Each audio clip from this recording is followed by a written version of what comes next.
Well, I'm just going to jump on in. Hello, everyone. I am so excited you're all here. Thanks for joining us on this very hot early evening. My name is Jill Weinstock, and I'm the director at Baxter Street. And I am so excited to provide this introduction to Water Talk, a conversation that is part of Baxter Street's Conversation Series and 2021 Naima Green Solo Exhibition, A Sequence for Squeezing. A Sequence for Squeezing continues Green's practice of collaborating with her community to create intimate portraits and record personal scenes of play, exploration, and pleasure. Focusing on the experience of Black, Brown, and queer individuals, this exhibition builds on and expands the themes of Green's previous work, exploring water as a site for pleasure and freedom, the sensuality of enjoying food, and the rituals of intimacy. This exhibition is part of Baxter Street's residency program and is made possible with the support of the National Endowment for the Arts, Department of Cultural Affairs, New York State Council of the Arts, the Warhol Foundation, the Jerome Foundation, and the 7G Foundation. Naima Green is an artist, photographer, and educator from New York.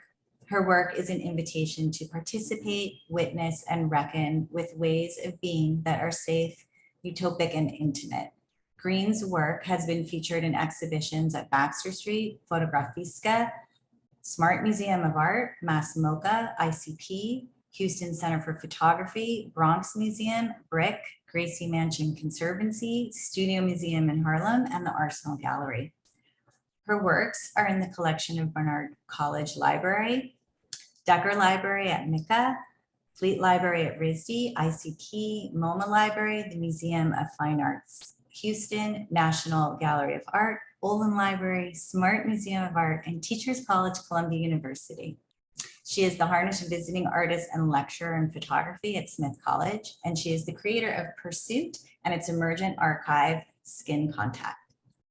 J Wortham is an herbalist, sound practitioner, and lifelong student of healing justice. They are the author of the forthcoming Work of Body, co-editor of Black Futures, and co-host of Still Processing, and the staff writer for the New York Times Magazine, in addition to working on an oral history of free speech as queer geography. Thank you again for joining us tonight, and I will now hand it over to Naima and Jay. Thank you, Jill. I'm so happy to talk to you always, Jay. And I think I want to start by giving a little bit of context in that, you know, we met through photography in 2015 when you and Kimberly, like, Black Futures was just a inkling of an idea. And I think our friendship and our relationship has grown so much through photography. And I also feel like I've been able to witness so many different iterations of you. And I'm curious to know, you know, like, what is your relationship to the camera and to being pictured? And yeah, how do you feel about it now? Because I kind of remember how you felt about it then, but yeah, I'm curious. How did I feel about it then? I think it was a little fraught, you know, like I see so much more how comfortable you are, but I think it's just about you being like way more situated in yourself in a different way. And so that comes through in the images and just in your spirit. I feel it. Thank you. Oh gosh, so many things are coming up. I also just want to say it's so nice to be here with you and to celebrate you, and to the folks who are in the room, welcome. Thank you for joining us on this steamy, slippery, hot day if you're in New York or probably anywhere at this point. But also, if you haven't seen Naima's work yet in Baxter Street, please go, run, don't walk, because it's amazing. Oh my gosh, Naima, I was thinking the other day about when you wanted to make some images of me for Jewels of the Hinterlands and how hard it was. Like, I was in such a scattered place. Like, I just remember it was so difficult to coordinate, but it's because of what you identified. Like, I had a really hard time with seeing myself. So it was really hard to even imagine letting someone see me in a way that would be archived for the record. And I remember, I just had that one pose and you were kind of like, do something like, and I was like, I can't, this is the only angle I have. Like, if only this part of my face or nothing. Or nothing, and I think that's partially due to both an awareness of the weight of a visual record, and also a sense of, I didn't know then that we would have this long and beautiful relationship and that you would continue to image me over the years, but it was kind of like, well, what if this is the only time someone makes an image of me in this way, and then it's true that we met through Kimberly Drew, and we needed some images for, I think the Walker Art Center asked us to make a end of the year list, and we didn't have any images together. And those are that was a really fun shoot. And I wonder what was different, because they were similar, it was a similar timeline, but that one I just had so much fun with. I think I was really, I don't know, just like really in my bag that day. But those images are just like, they live on in perpetuity, and we still just send them to each other sometimes because there's so many like 4 on the floor as shots, and those aren't the ones we use, but it's just so fun that we have those by you. And that's also why I asked you to make the image that's my author's photo for Black Features, because I think that repetition and just that arc, even if it's not visible to outsiders, it's visible to me and to you. And I feel like this community of collaborators that you have and that I have as well, just to sort of see the way we look over time and to each other in 3 different phases. And I guess what I'm saying is I think that's real intimacy. That's what I'm really working on, I guess, this project, and trying to really understand not just what it means to be seen, but what it means to be seen in a number of phases and life stages. Yeah.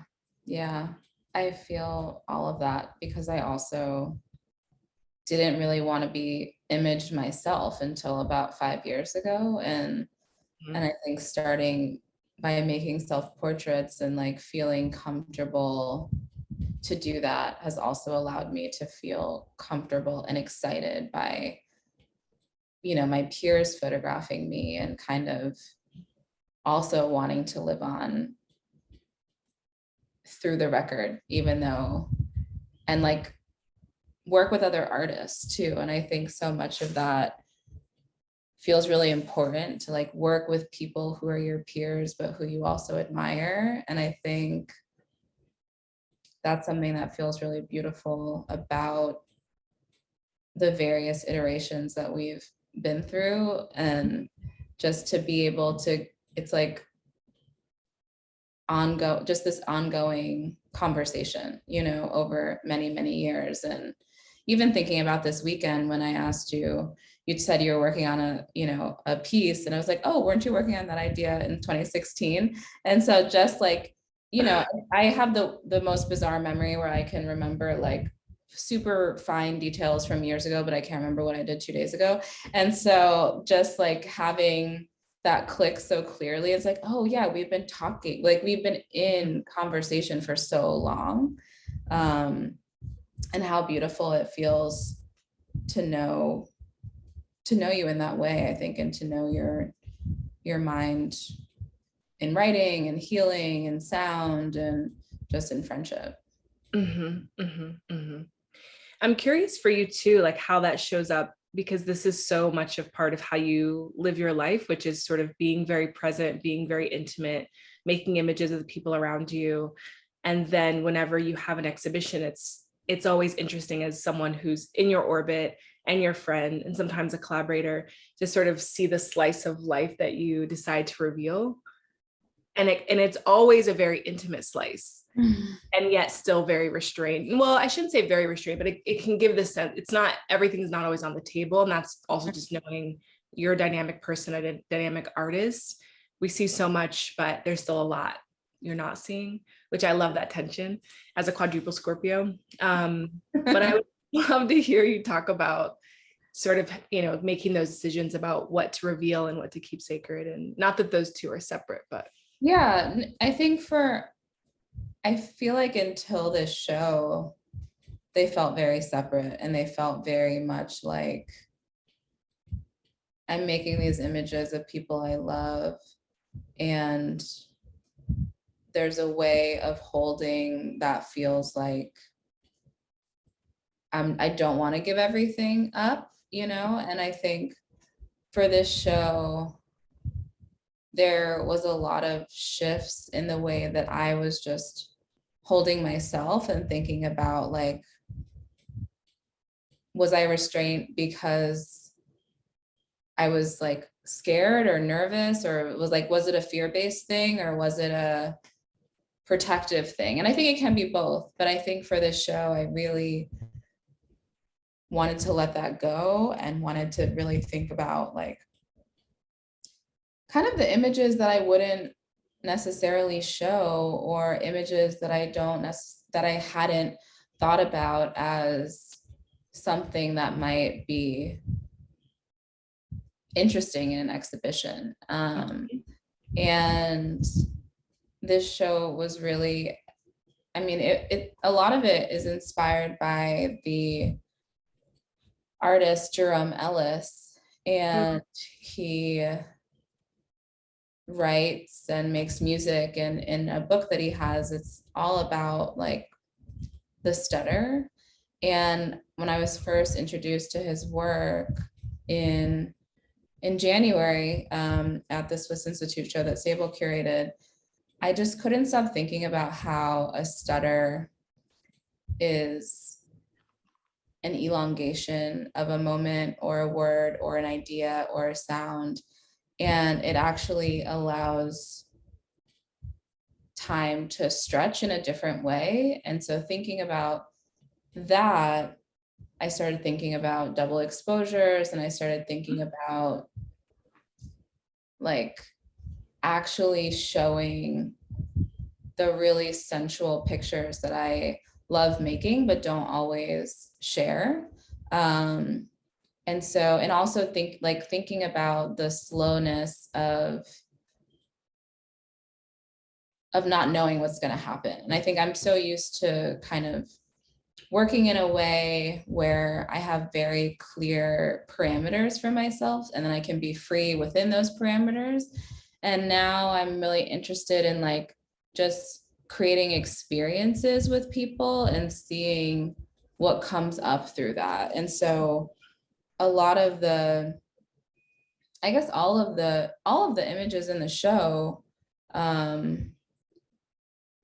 started from that place, and started from, you know, asking like, what do you need to feel grounded right now? Or what do you feel, what makes you feel really sensual, or what makes you feel embodied, or what makes you feel just kind of like awake and turned on in a different way. And so for each person that looks really different. And so allowing like other people's pleasures and desires to be at the forefront, and then creating something together like with the intention of that. And it feels really important right now. And it feels like I feel really new in that way, and just like very exposed in a way, but also not really. And also like, I can remember a show I had in 2020, and I was like, people are gonna see me, like, is this too sexy? Is this, like I just was like, what are people gonna think? And I feel like I didn't have any of those feelings for this show. And I was like, I don't really care what people think. Like, I'm really excited about this. And I'm like really turned on by these like moments that we had for other people to be like delighting in their own pleasure. And I think so much of like our friendship too is so dynamic in the way that like we are trying to center the things that are delightful and pleasurable, even when we're working through and processing really difficult things that are happening in the world and within our own bodies. But, it's like, I know, and I love knowing what is a delight for you, and so I was at the farmer's market today, and I got a pink lemon. And I was like, oh, I can't wait to send this to Jay. And then I took some pictures of a watermelon. I was like, oh, I love this. And, and just thinking about like, and so, there are not all of my friendships are like that. I feel like there are a handful that are like that, where it's like, I see something beautiful that I want to share with you because I know you're going to appreciate it. And so this show kind of feels like this is something beautiful, and I'm like opening up to allow other people to witness the things that I am deeply like moved by. That's beautiful. I was trying to write down Jerome Ellis, but I'm just going to have to text you about it later. I want to be present. But I love thinking about this idea of the stutter and a skip, and I can't remember exactly how you phrased it, but I'll paraphrase what came up for me with this idea of like a pause or even kind of like a glitch. And then sort of thinking about how that, and also this coming out of Sable's work and influencing yours, is also this really beautiful collaboration. And the double exposure is so interesting. Like it's so interesting to me, as something that kind of replicates that as well. And a little bit of a surrender, right? Because you don't exactly know, I can imagine what it's going to look like. Yeah. And that experimentation feels so interesting. Yeah. And I think it's really thrilling now, not knowing. I feel like I've been such a control freak, and now like living through this 3-year pandemic, I'm like, I give up, because there's no, I give that up, not I give up fully. I know what you meant. But it's just like, there's kind of no point really, Yeah. And what does control do? It doesn't necessarily, it's like an illusion of knowing what's going to happen, but you still have no idea. And I like that you said glitch, because double exposures for me started as a mechanical glitch.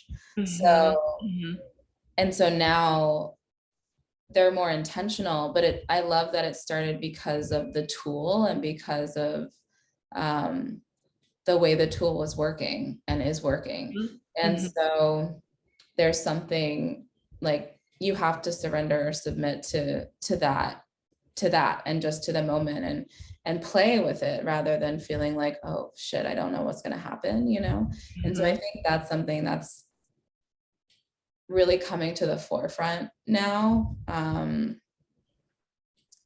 Yeah. And I think just Sable always tells me like, you need to sit with your work, and like, you need to just remind yourself of what you've done and what you do, because I don't do that enough. And I think when I go back through my archive and just start, looking through different folders, I'm like, oh, wow, that was actually so beautiful and special, but I didn't appreciate that image in the moment that it was made in the same way. And so it's nice to revisit things and to see, how they're paired and how they're sequenced and how they're in conversation completely changes the meaning and the flow of the image. Whereas if it was just a standalone thing, it might not have the same context or the same like resonance, I think. Yeah, that's an incredible way to frame that. And I too am learning how to let go and how to stop trying to white knuckle my way through life. And, it's a gift. It's a gift. And I think that I used to be so afraid of what I'll call failure. And when I was a photography student, when we would develop our rolls of film, if I had a double exposure, it didn't feel like experimentation or fun or play. It felt like a failure, because unless we were working on that module, that wasn't the point. And I think it kept me from seeing what can come out of play, what can come out of staging something for the sake of pleasure or something interesting or just an experiment, and just sort of see what happens through the work. It really kept me from doing a lot of that. And there's something about like modes of production, and also, at least for me, like the production really needs to be tied to a particular output. there's just not a lot of room in this like capitalistic chokehold I feel like I'm in a lot of times for things that don't go anywhere, and finding little ways to push back against that idea in my own mind, because I'm not sure that's true of my life. That's just the way I think about things, and trying to find space to write for the sake of writing, or make work for the sake of making work, watercoloring for the sake of watercoloring, which I'm not very good at, but I really enjoy. And so I'm not even trying to become better. I was watching all these tutorials and I took a class, and then I was like, I don't like this. Like, that's not the point of what I'm doing. So it's been really interesting to allow things that don't necessarily feel polished or successful become a much bigger part of a professional and creative practice. That's what's just coming up for me thinking about the double exposure. Yeah. I can really identify around failure and perfectionism and just never being happy enough with something, and how harmful that is for the creative process. It's like you're stopping yourself before you can actually get anywhere or like open anything up, and I feel like the water, the ocean does that for both of us. And you're one of the few people I know that are just like, oh, I'm gonna get up at 7 and swim for an hour and then come back home, and like I went to the beach, but now I'm on my 9 o'clock meeting, and and so I'm just curious, like, what does the water do for you? I love this question, and I've been doing some genealogy research too, because I want to know more about where my people come from. And even if I don't find anything conclusive, there is a deep relationship just to the crossing of water in my family.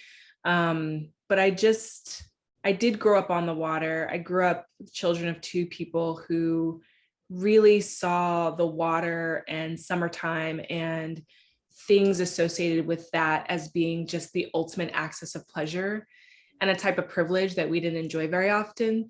So, the whole year was kind of organized around trips to the water, and we would go to this place that is like decommissioned army base for rest and relaxation for military families, because that's what we had access to and that's what we could afford.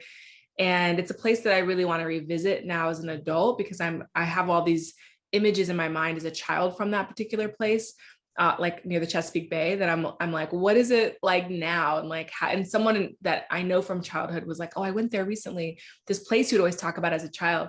So I'm like, okay, I have to revisit this. So I'm thinking about going in August, but I think it does bring me back to this place. It brings me back to this place of relief, this place of freedom. I was sort of advising a friend on a film project about the water that they're working on. And one of the things they said was, and I'll be vague because I don't know how public this project is, but one of the things they were talking about is how bodies of water now are also marginalized bodies, because we are living through, an escalating climate crisis. And even, Reese, which is where I like to go on the East Coast, is really fraught because of a lot of development that's happening in that area. And so there's this interesting way in which every time I go visit the ocean, it just feels like such a precious experience. It's a rinse physically, but it's a psychological and a spiritual rinse. Like, I really am dunking. I can breathe deeper. I'm rebirthing myself. And it just feels like luxury. Like, anytime I'm by water, it just feels like absolute luxury. And I used to think it was only the ocean for me, but I've just come to realize that I actually love all bodies of water. I like lakes, I like pools, I like streams, I like rivers. And they each have their own energy and personality. And I'm just my happiest self. Like, someone very close to me in my life was just like, the key change from you not by the water and then you by the water is so remarkable.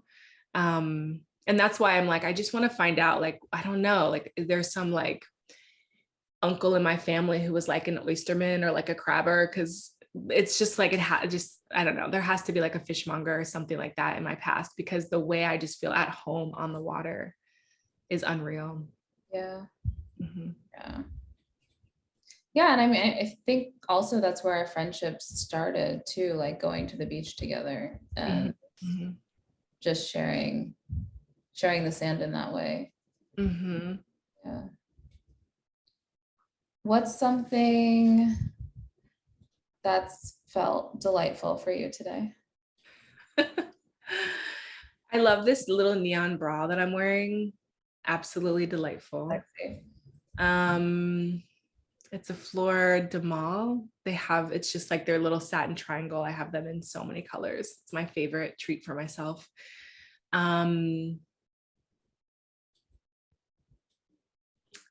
it's interesting. I mean, I'm trying to process this weather like event. I don't know. It's not a heat wave. It's something the same way what we're living through is not just a pandemic. It's like there's a new normalcy coming out of it. So I'm trying to figure out how to talk about it. But you know, I experienced a little bit of fear and terror when I think about how warm it is outside. And, you know, it's also July, but anyway, but there is this moment for me where there's so much water in the air.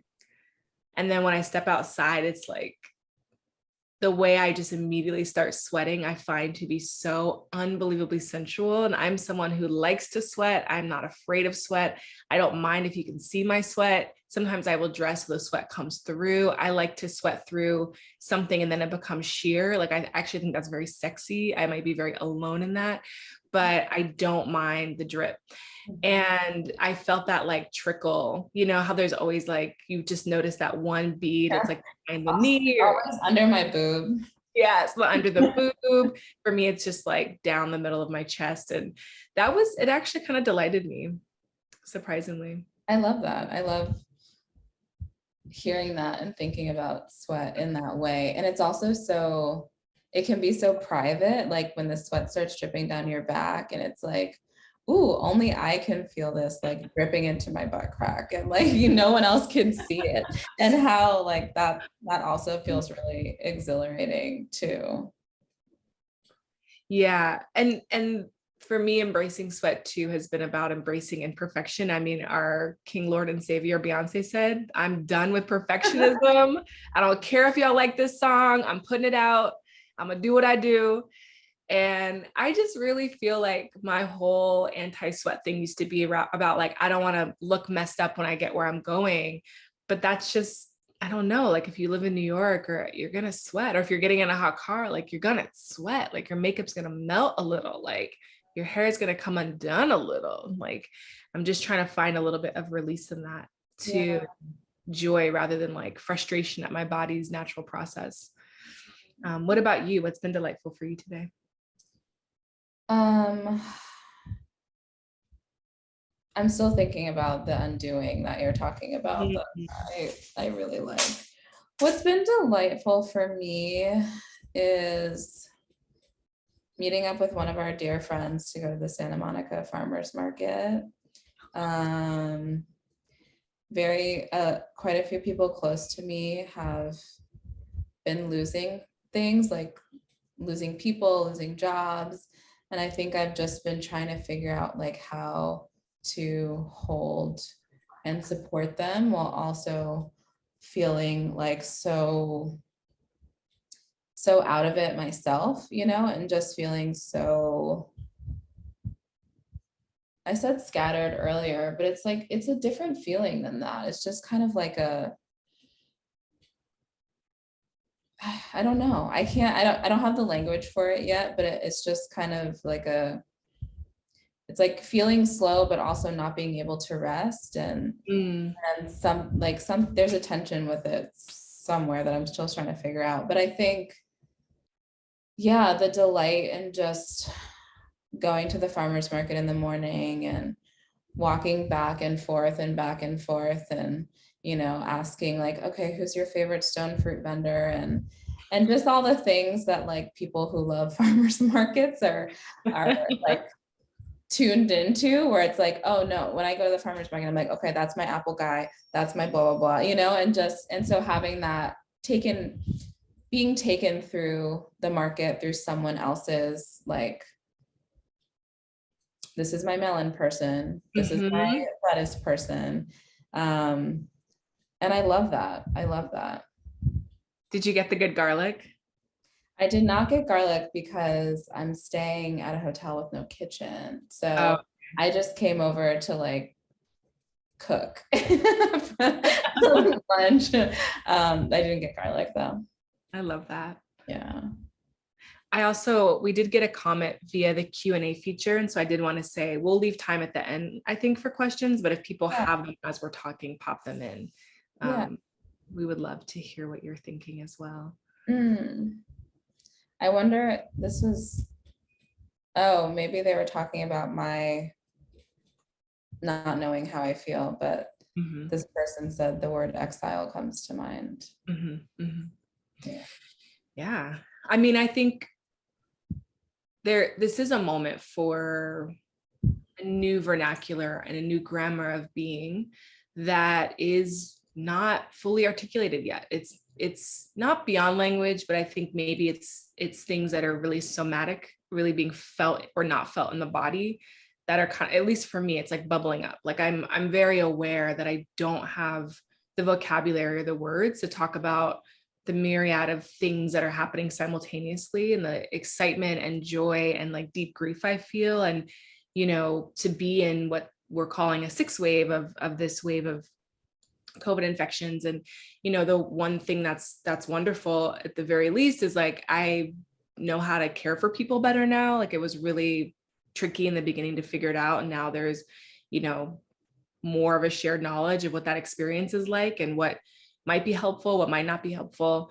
I was dropping a care package off for a friend before this, and we were talking a little bit about how hard it is to respond when people are like, what do you need? Or how can I help you? And, you know, it's, as a culture and as a society, I feel like there's not, it's hard to build that trust. Like, it's hard to build that trust. Like, if I really tell you what I need, are you going to do it? Or are you going to leave me on red? You know, and that fearfulness, I think, is something that's been so, I mean, I've been challenging it in a bigger way in my life, but definitely in this moment.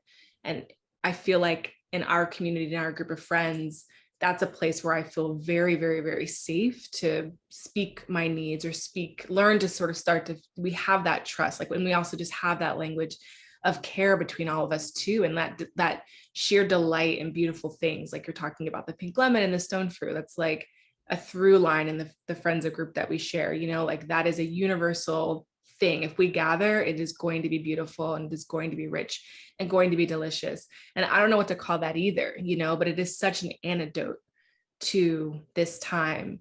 And I feel like that's the language I'm reaching for. Like, that's the feeling of that comfort and safety. And that almost feels like, you know, it's the present, but I'm like, this is an alternate way of being that feels so counter to what life is like most of the time right now. And so I'm really in this space of like nonverbal sensations almost. Yeah. I mean, I think also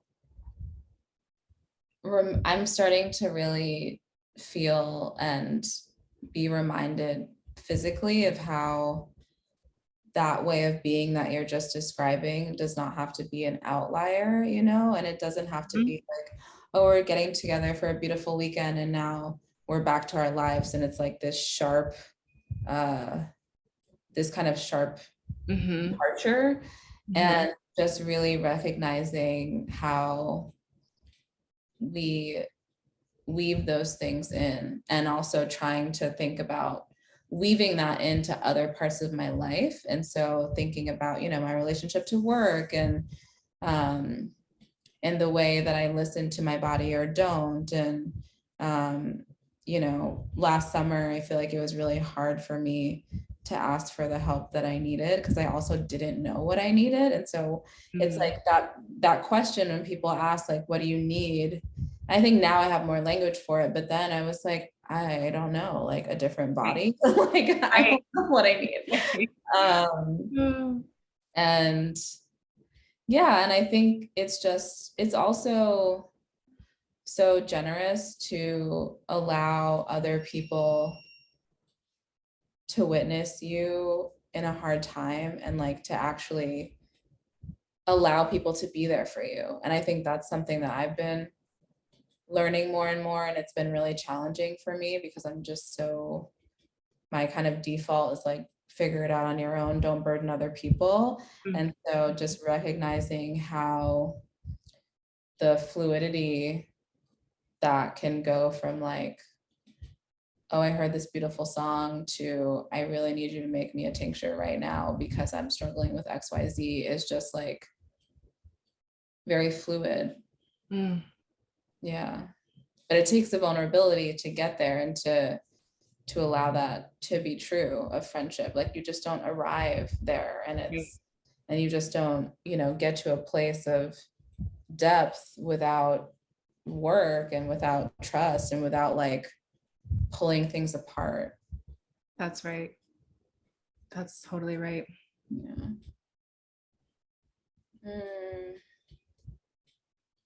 Also, we just have so many friends in the room. Arvi, Danny, Suhaili, Nafisa, obviously Sable, Salome. It's really lovely. I don't know. Just want to say hi to you all. Hi, Colin. Oh, Lucasa. Yeah, it's nice to share this space, and I'm glad we could do it virtually and still feel good about it too. Yeah. What else have you been thinking about? I'm curious also how work of body, how it's shifted your relationship with dissociation and embodiment, and like, or maybe ritual too. Yeah. So for those who don't know, Work of Body is a nonfiction collection of essays. I don't know. It's a nonfiction, like, reported exploration of dissociation and my relationship to it, and me sort of taking a very like journalistic approach to this phenomena, which also kind of helps me keep a little distance from it, and trying to understand how it arrives in me, how I arrived at it, how we work together and how we work against each other. And I think that when I started this project, I thought I could write about it from over here, like a piece I might write for my, the place that I worked for a long time, the New York Times. But as it's gone on, it's like, I don't know. It's not a handbook. Like, it's not meant to be like a definitive guide to this thing that I experienced in a very particular way. And it's becoming more emotional and more in depth. And today, I sat down to write, and I love writing because it's the most infuriating thing to try to do, because you never know what's going to come out, and it's probably not what you want or think you want. But it's been a real delight to be in this practice of seeing where things go, and not, I do have a deadline, but not having a quick turnaround deadline. So just being able to be very present for the process. And today I was thinking a lot about my mom and our relationship, which is pretty fraught, and the other mothers that have appeared in my life in different ways, and different relationships that we've had, and how they're super complicated. And I have all these lesbian dads, and sort of how they love on me too. And it was just, I was like kind of like clutching, clutching a little hanky, like, like I was like, wow, I didn't know that that's where today was going to go. And I didn't know that that was going to be in this book. But one of the things I've read that was really interesting to me in doing the research part is that most people figure out they're adaptive or maladaptive depending on how it goes, because dissociation is not necessarily a bad thing. It's not a binary like that, but you learn those behaviors as a really small person, usually like before the age of 12, some psychologists think. So it got me thinking a lot about my life before the age of 12, and then the work that I've sort of done in time to reaccess sort of this like early part of myself, whether that's, just like a pure unvarnished part of myself. And so who's been present for those kind of re-childhoods almost, if that makes sense. I'm trying to speak carefully because I'm not sure it's coming out clearly, but I do feel like there are these resets, these like hard resets that I've had in life in different phases of my life. Like coming into my queerness and stepping in more fully into that was a reset that kind of put me back, not to a pre-12-year-old, but towards a place of curiosity and formation and exploration, you know? And so it's been really interesting to think about people who are present for those periods of time. And the work is just getting more intimate. And so, I mean, something, you know, I love hearing you talk about, and we will talk about it more in the future is, yeah, how does it feel to put so much of yourself out there on the world? I don't really think about it. I feel like I can't think about that yet until it's done, but it is really wild to sit and write about some of these relationships. Some of them are like deeply private and intimate. And, you know, how's that gonna feel? Yeah. Yeah, TBD. It's exciting though. I think I'm so exhilarated by hearing you talk about like how deep it's getting and going, because I think you're such a feeling person. And when I think about like how friendships and images are made, it's like for this recent work, it's really, I really listened to my body in a way that I haven't before about like what feels good, or what does this moment need, or, you know, just whatever it might be. But I feel like I have such a deeper connection that started through pain and like being very aware of pain in my body. And now it's like shifting to like, ooh, I feel this just like chill, or I feel this tingle, or I feel this kind of like I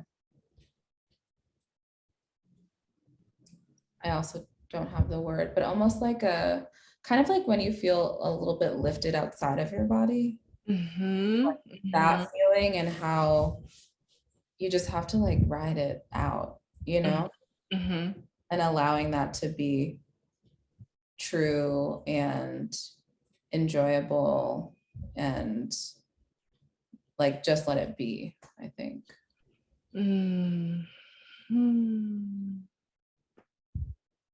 Oh, we have some questions. Do you want to pick one, Nai?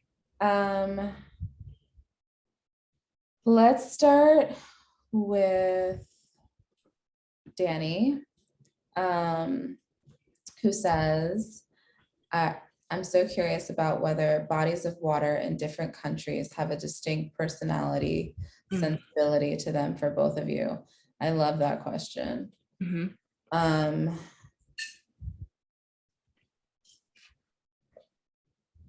I think they do. I do. I think they do. I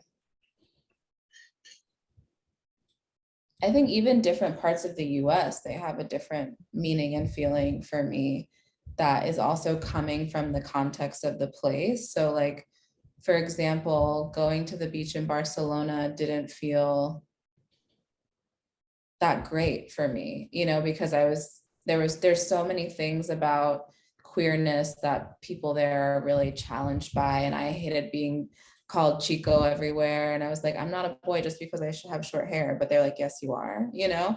And so kind of the things that are, so that context, even going to a place of pleasure was still like mitigated by this other stuff that was coming up. And then I think about, you know, like when I lived in Mexico City and going to the beach in Zipolite, where it's like a nude beach and it's just so freeing and it's such a spiritual place, and people are there just to like really connect, you know, within themselves, within the ocean, within the environment. Yeah, so it is interesting, like when a place feels like home to me, even if I've only been there once or twice or three times, and how that is a physical feeling. What about you?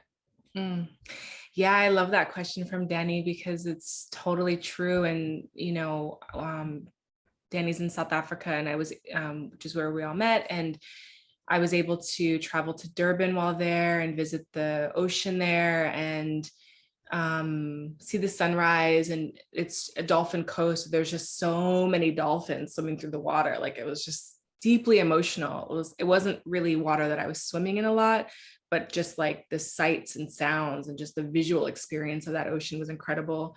I was at Fire Island, which is the Atlantic and is, close to reefs, but the waves there are so rough, and you have to have a hypervigilance in that water, because it's not lifeguarded in a way that you don't have to in other parts of the beaches that people go to in New York.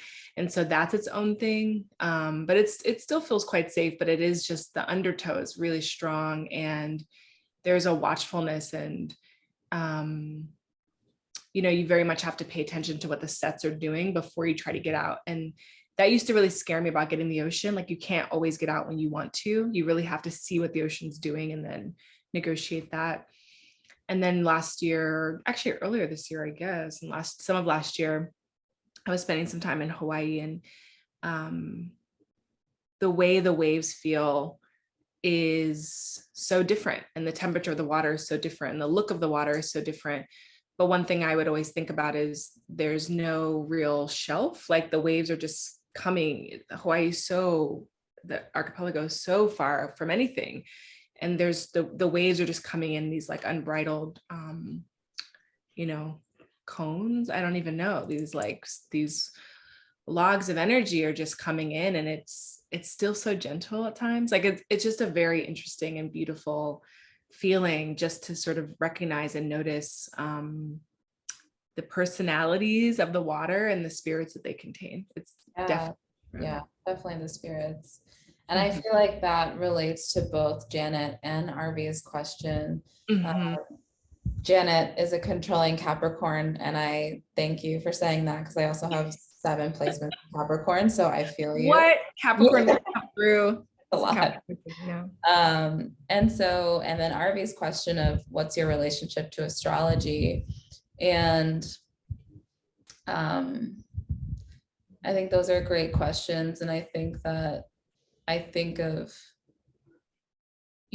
astrology as a guide, and like take what feels good to you. And RV and I also started trying to do full moon and new moon rituals together, and just realizing like how aligned, how like emotionally and physically I feel the energy of the moon. And I think that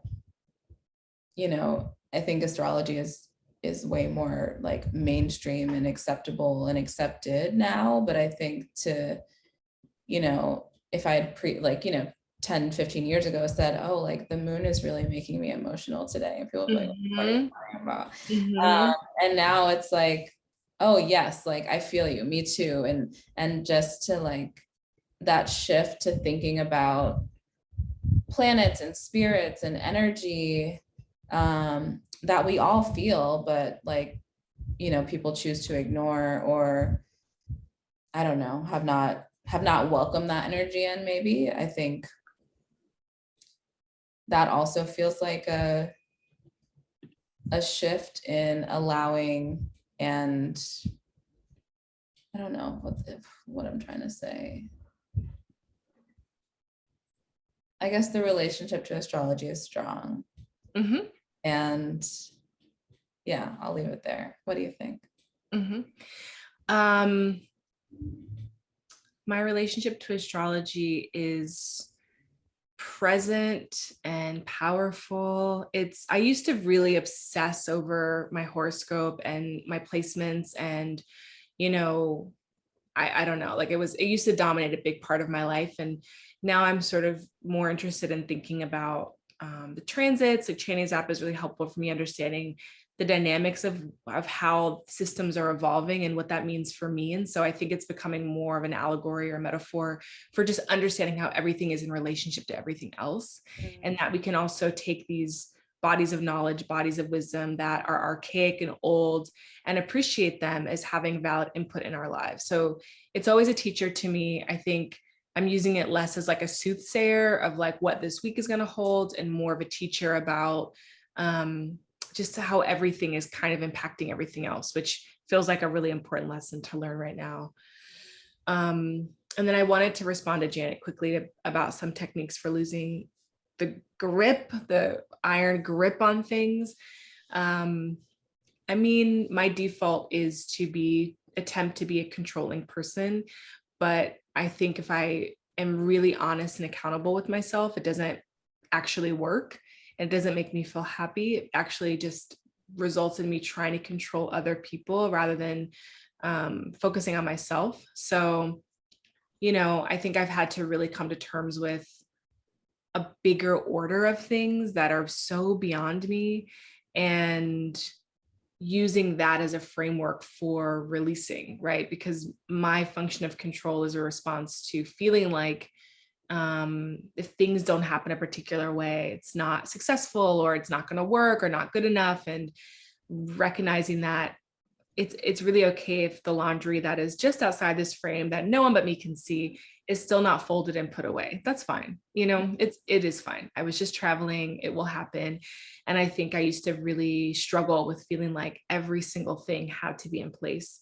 Anti-anxiety drugs helped a lot. Meditation helped, figuring out what physical activity I needed to do to massage my particular mental illnesses so that my brain can function in a way that's not leaning towards control as a means of coping. So those are some of the things that have helped. I think just being really honest with myself about what is and isn't working, and it may work for you. It just didn't work for me. Yeah.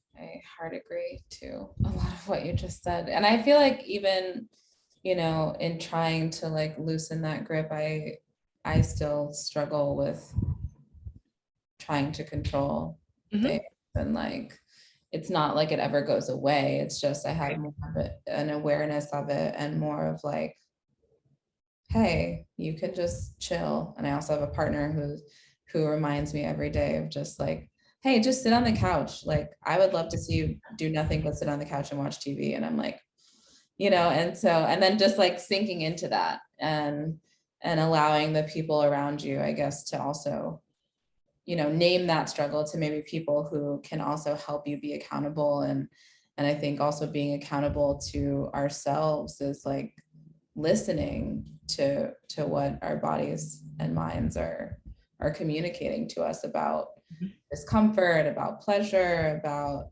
all of the things. And I think that has also helped me just move a lot more slowly and not base my self-worth on how much I'm able to do in a day, or how many jobs I can do in a week, or whatever it might be, and just actually allow myself time to rest and regenerate, because I'm not serving anyone, especially myself, if I'm just, empty and just trying to keep it moving.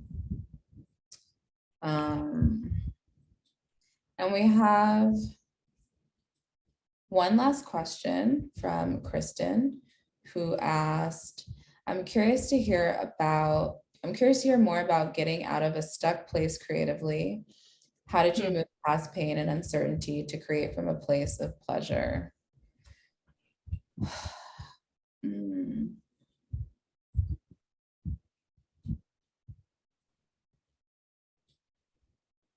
I mean, I think this is a good question, and it's kind of a challenging question, but I think accepting that pain really never goes away, and that, there are various levels of pain. And so, when things are what I experienced a year ago, it was like my whole body was consumed by pain. And so the only thing I could do really was sleep. And so allowing myself to do that. But it's also taken a full year, and I'm still dealing with pain, but the management feels different. And like, I see a pain management doctor, and I have systems in place to help me feel well. And some of those things include acupuncture, and they include working with my friends who are herbalists, and they include going on walks, and all of those things. And I think walking for me has always been a really creative, a way to like tap in creatively, because I can just look and observe what's happening around me. And I think being in green spaces or in blue spaces also help me. It's like you focus on nothing but the earth around you. And that allows me to be deeply creative. And also, you know, Jay was talking about this reset earlier, which I really agree with, that like being in natural spaces that are clean and where you feel like you have, you know, air that's unpolluted to breathe, and things that should be guaranteed for everyone but are not, affect creativity, affect mental health, affect how you think about what you're capable of doing, how you dream, all of those things. And so having the opportunity to move slowly, or being forced to move slowly, really made me think about like, what do I have the capacity for making, and what are the things that I feel that like gives me energy. And making photographs, you know, even if I'm tired and I have like a 5 a.m. call time, by the time I start making pictures, and always when I come home, I'm like, that was so great. I feel so great.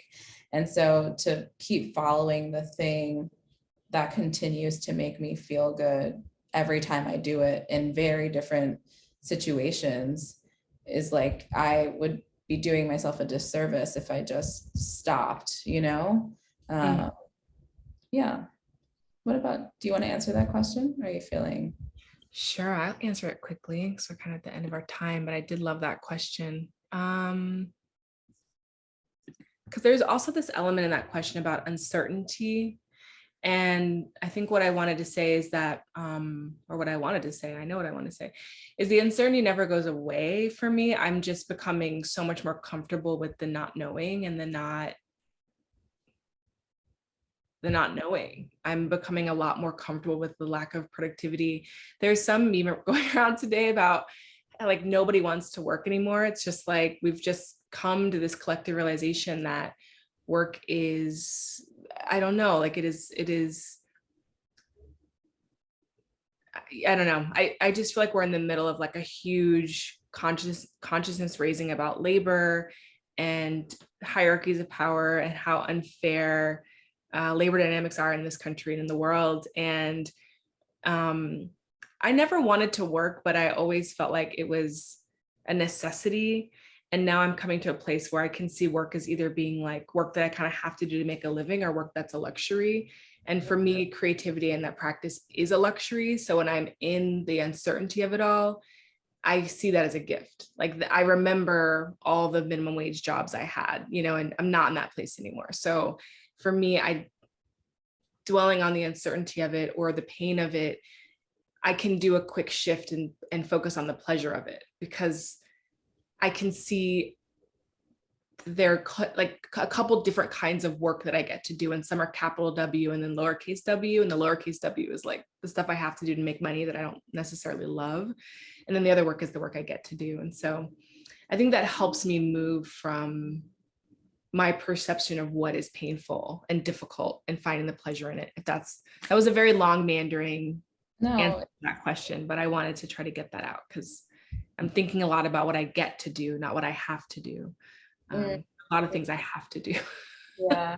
I like that framing though. And also like that the pleasure in like taking a risk, and even if it doesn't work out, it's like you pushed yourself beyond a point where you feel comfortable.